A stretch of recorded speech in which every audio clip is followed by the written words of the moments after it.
Okay, welcome to part two of the Sugar Cube by Sweet Vinyl. Before I get into part two, which I'll talk about recording and a little bit about software, I do want to say in part one, I really failed to say I really enjoy this product.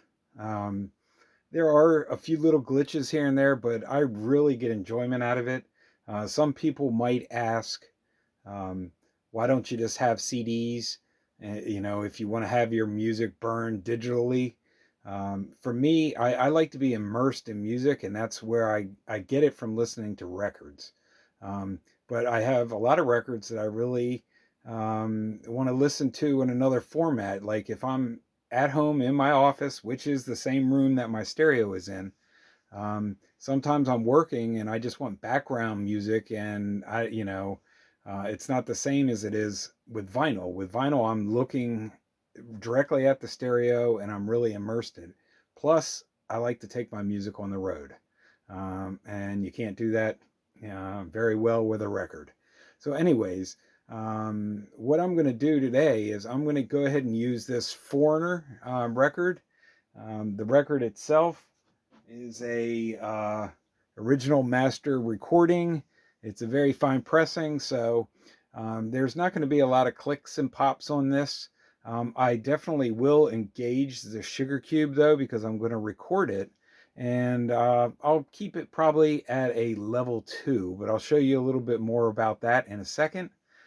For now, um, what I'll do is I'll go ahead and get over here and I'll get the Sugar Cube. I'll go ahead and start up my turntable.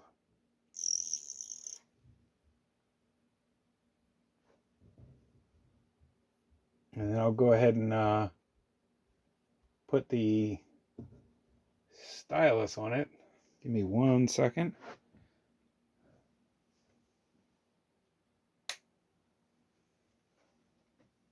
Now I'm not going to have the music crank because I don't need to do this in order to um, record. So what I'm going to do is I'm going to put this down, but then I'm going to go ahead and press um, the record button right here. Right now you can see there's another way to do this, but I'm just going to show you. I typically do everything from the actual device when I'm starting it. When I'm adjusting the levels, I usually do that. Right now I'm setting it to level 2. I usually do that from my computer, but you can very well do it right here. It's easy. There's also a USB slot here that I never use. Um, and I'll talk a little bit about that too. The device itself has the ability to connect Wi-Fi and also hardwired. I have mine connected directly to an Ethernet. And then when I record, when it's done, it sends it to the computer, and I'll show you about that in a second. But let me go ahead and, like I said, this is set at level 2. I'm going to move this over out of the way.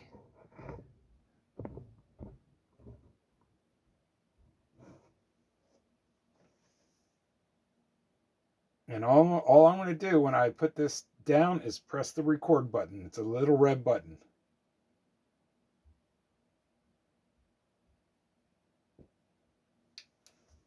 I just press the record button. As you can see, it's a red button right there, and it's recording. It says it right there. So I'm going to move over to my computer and show you something else. Okay, so I'm now over at my computer. This is the actual Sugar Cube software. Here is the record. You can hear it playing in the background. I'm going to go ahead and mute that. It's still recording though. As you can tell, right here it says that it's recording in progress. When I press the record button there, or I could press it up here. Right now it says stop recording, but I could start a recording from here, but I just prefer to do it by where my turntable is. So once you press that, it gives you the option to input information. This says select, use last, not now. I could say not now, and I can just enter in the information myself from this record. Or you use last if you had already put information in. So in this case, I'm actually going to enter the catalog number on this and see what comes up. So, and believe it or not, it works quite well.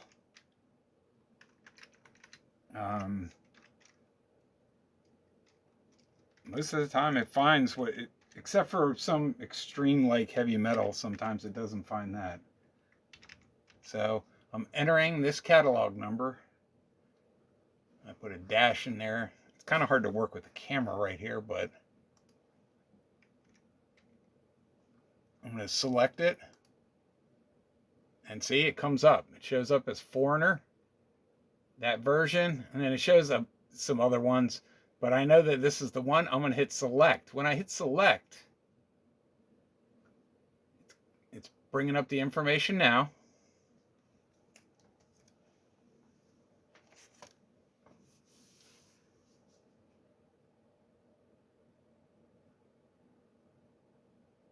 And now there, you can see it even brought the artwork up. I can go in here.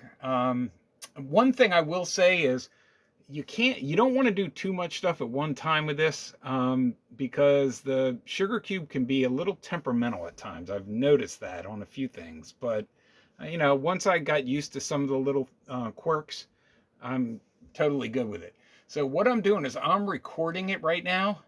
I can select this. I can hit edit, and I can go in here and then hit over here. I can hit album information, and I can change whatever I want in here. Like if I want to change the genre or something like that, I could do that. These are some of the other features I don't use, like track breaks.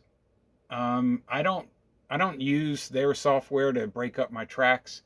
In fact, down here there's a red dot because I don't have track format set up. I could record both side format, which is green. That's what I'm doing. I'm recording one side at a time. Or I could record track format. And it gives you the sensitivities, what type of format you want. Do you want FLAC, WAV, MP3?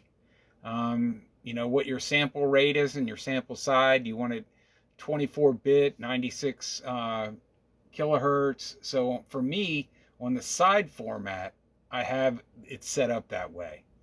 So what's going to happen is when this side is done, I will hit stop recording when the side's over, and then I'll show you what I do at that point.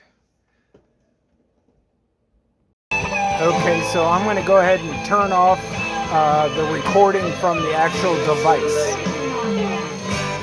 The damage is done.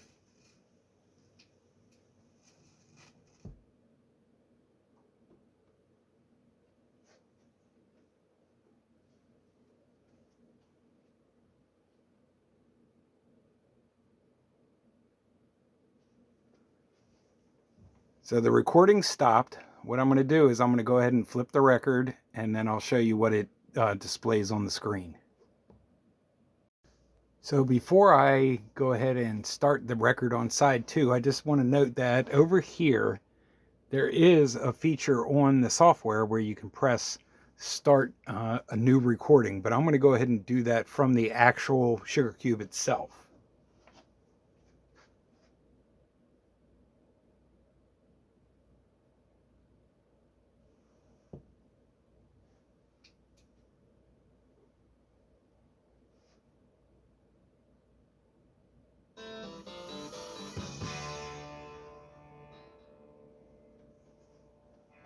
Okay, so as you can probably tell, I went ahead and I pressed the record button over on the device itself, and what we get is now it says recording in progress, and you get the same pop-up window that we got the last time. Now I could either enter the information again, especially if it was a brand new record, or I could say not now, but I'm going to say use last. And then what it does is it knows that I was already recording this Foreigner album. And by the way, this Foreigner album, their first album, is there is not one single track that's filler on this thing. It's an amazing album, and I'm a heavy metal guy, so anyway, so I'm going to enter side 2 here. I'm going to hit select. It's going to take a minute to process. That's side 1 there. It knows it's recording side 2, but it's, give it a second and it'll bring up the artwork and everything like that.